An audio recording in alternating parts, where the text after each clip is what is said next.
აგროსექტორის მხარდაჭერის სახელმწიფო პროგრამები ერთიანდება 1 ივლისიდან ფერმერებსა და მეწარმეებს შესაძლებლობა ექნებათ ერთი პროგრამის ფარგლებში მიიღონ მხარდაჭერა როგორც პირველადი წარმოების, ისე პროდუქციის შენახვისა და გადამუშავების მიმართულებით. ინიციატივა მიზნად ისახავს სოფლის მეურნეობაში თანამედროვე ტექნოლოგიების დანერგვას, წარმოების ზრდასა და ქართული პროდუქციის კონკურენტუნარიანობის გაძლიერებას.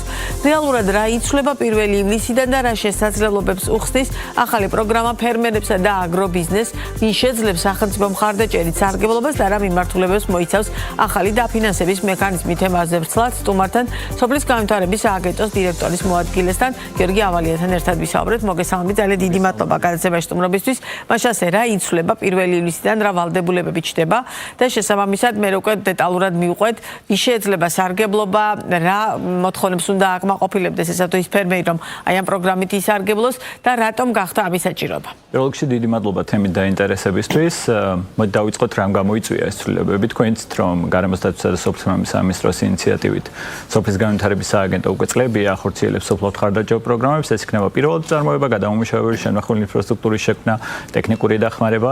წლებთან ერთად პროგრამები განიცდიდა ცვლილებებს იმ რეალობიდან და რეალიებიდან გამომდინარე, რაც იყო ქვეყანაში და ქვეყნის ფარგლებს გარეთ. წელს მოკლედ რო შევაფასოთ ერთიანდებაში ცვლილებები, ჩვენ ფრაგმენტული მხარდაჭერიდან გადავდივართ ერთიან შედეგზე ორიენტირებულ სისტემაზე. მარტივად რო აგიხსნათ, იგივე პროგრამა დანერგე მომავალში ჩვენ მქონდა რამოდენიმე კომპონენტი, ენერგების თანადაფინანსება 70%, სარწყავი სისტემის თანადაფინანსება 50%, ჭაჭაბურღილი და სეტყვის გადამცავებადები 30%. თქვით რომ არ გვინდა ესე, უარი ვთქვით, გავერთიანეთ ერთ პაკეტში. თქვით რომ მინიმალური პროგრამის, ასე ვთქვათ, პაკეტის ღირებულება უნდა იყოს 100,000 ლარი, მაქსიმუმი რამდენიც გინდათ, უბრალოდ სახელმწიფო თანადაფინანსება არ აცდება 2 მილიონ ლარს. რამ გამოიწვია ეს ცვლილებები? ორი მიმართულებას გამოვყავ. ერთი მნიშვნელოვანია და ალბათ ყველასთვის მნიშვნელოვანია ის, რომ ქვეყანამ უნდა იზრუნოს სასურსათო უსაფრთხოებაზე და იმ კომპონენტებზე, რომელიც სასურსათო უსაფრთხოებას უზრუნველყოფს. და ამ მიმართულებით იგივე პირველად წარმოებაში ჩვენ ძალიან ბევრი მხარდაჭერი მექანიზმი გვაქვს, ეს ეხება მერძეულ მიმართულებას, ეს ეხება მეხორცულ მიმართულებას და ასე შემდეგ. გამოვყავით ასევე მეორე ნაწილი, რაც მნიშვნელოვანი იყო ის, რომ ის მიმართულებები, რომელსაც დროთა განმავლობაში თავის შედეგი გვაჩვენა და მაღალი საექსპორტო პოტენციალის მქონე არის, ვფიქრობ, რომ სახელმწიფოსგან კიდევ უფრო მეტ მხარდაჭერას იმსახურებს და ეს პროგრამა სწორედ ასეთ მიმართულებებს დაეხმარება. კლიანობაში სახელმწიფო ცვლის მოდელს და ჩვენ, ასე ვთქვათ, თანადაფინანსებაში შევდივართ და ვიხდით შედეგში თანხას. ამ მოდელის ცვლილება განაპირობა იმან, რომ პირობითად არ გაამართლა წლებთან ერთ წლების და გამომდინარე და იმ შედეგების გათვალისწინებით, თუ უბრალოდ დღეს გადაწყვეტილება მიღებულია ახალ მოდელზე გადასვლა მიმართულებით იმ კუთხით, რომ რეალურად ახალი ეტაპი გვჭირდება და ახალი განვითარების მიმართულება უნდა ავირჩიოთ. თქვენცით რომ სოფლად მხარდაჭერილი პროგრამები 2013 წლიდან ხორციელდება, აღნიშნე კიდევაც დასაწყისში რომ პროგრამები დროთა განმავლობაში განიცდიდა ცვლილებებს, ეხლა ვართ იმ ეტაპზე, როცა აუცილებელი იყო ცვლილებების განხორციელება. ეს ცვლილებები ჰარიდან არ გარჩენილა, ჩვენ წინა წელს ჰქონდათ კონსულტაცია ბიზნესთან თუ დავუშვათ უშუალოდ კონკრეტული მაგალითები მაგიბიცგათ აი ამ გადაწყვეტილებებს. რასაკვირველია, პირველ რიგში რაც მინდა აღვნიშნო და მნიშვნელოვანი არის ის, რომ ჩვენ შარშანდელი წელი გავატარეთ რეგიონებში, წელსაც დავიწყეთ უკვე დავდივართ მინისტრთან ერთად, ყველა მუნიციპალიტეტში ჩავდიოდით. მე რამოდენიმე მაგალითს გეტყვით, მაგალითისთვის, რაც გავითვალისწინეთ, რაც წამოვიდა თვითონ ფერმერებისგან და ბიზნესიდან თხოვნა.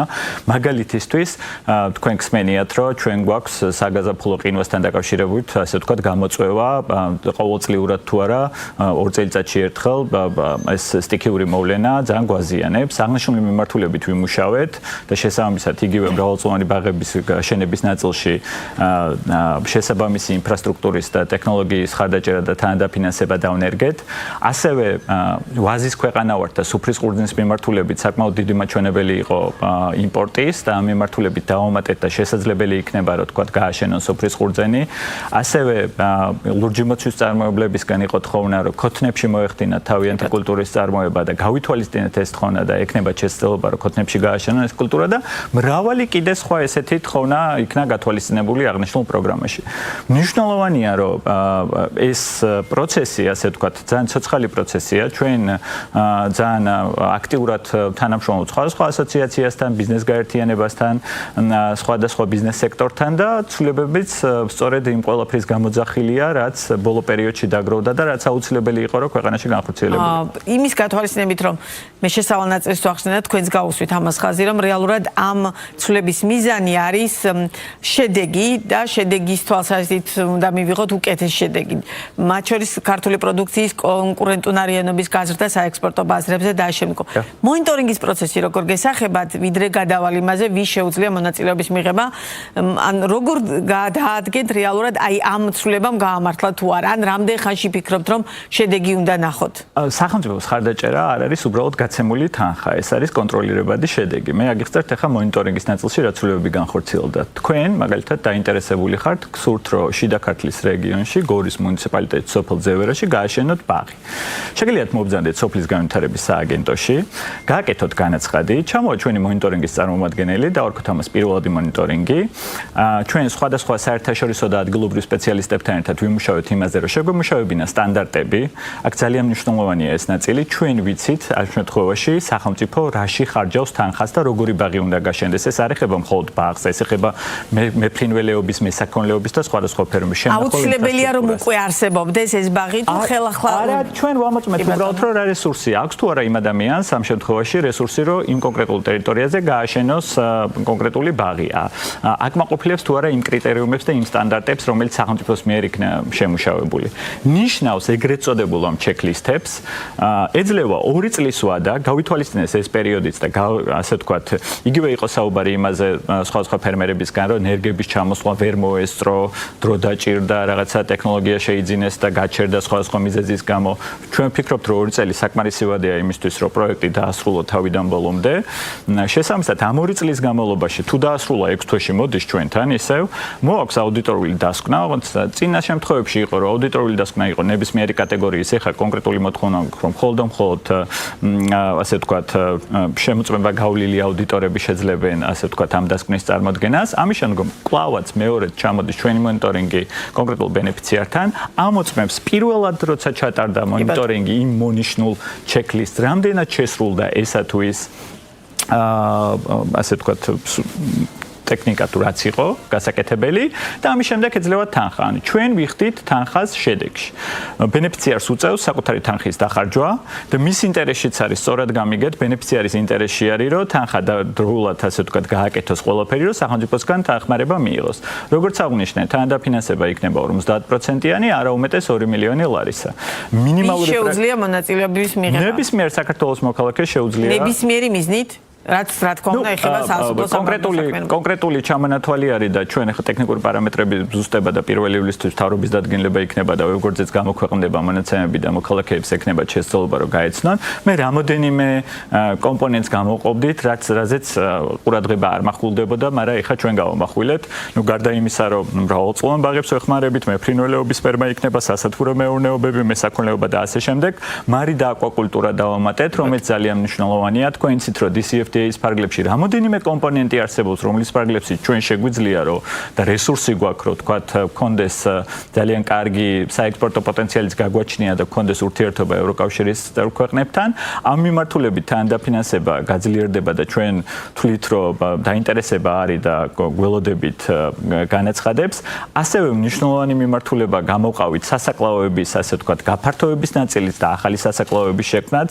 თქვენ იცით, რომ წლების განმავლობაში ეს გამოწვევა იყო ქვეყნისთვის და ამ მიმართულებით სახელმწიფო თანადაფინანსება, ასე ვთქვათ, დაემატა და იქნება. მნიშვნელოვანი ნაწილია ის, რომ ის არსებული მიმართულებები, რაც არსებობდა იგივე გადამამუშავებელი მიმართულებით და შემნახველი მიმართულებით რჩება. აქ გამოყოფდი 2 ნაწილს.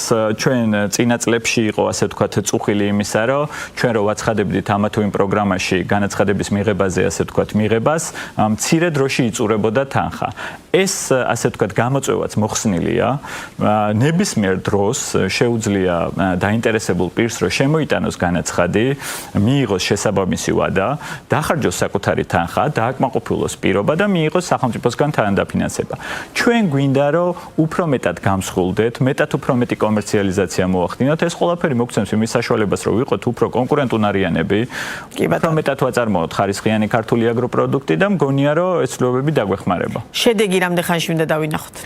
იცით პერიოდი რაც აღწერე ხა რა დამოკიდებულია თვითონ ასე ვთქვათ აქტივობაზე თვითონ ფერმერების მხრიდან ჩვენ ღიები ვიქნებით დროს ვაძლევთ მზად ვართ ნებისმიერი საკითხვისთვის მოქნილები ვართ მეცაც გეტყვით ჩვენ არ ვიძახით რომ აი ესე ნამდვილად ესე ვიწყებთ და ესე იქნება პირიქით გვინდა რომ ცოცხალ პროცესს დავაკვირდეთ მგონია რომ გამსხვილება მეტად უფრო კომერციალიზაცია და შედეგს დადებს და შედეგი უახლოეს მომავალში ჩვენ შეგვეძლება სიამოვნებით გიმას მიდლებთ უკვე შედეგების გათვალისწინებით და ძალიან დიდი მადლობა გიორგი ავალიანი იყო ბიზნეს პარტნიორის პირდაპირ ეთერის სტუმარი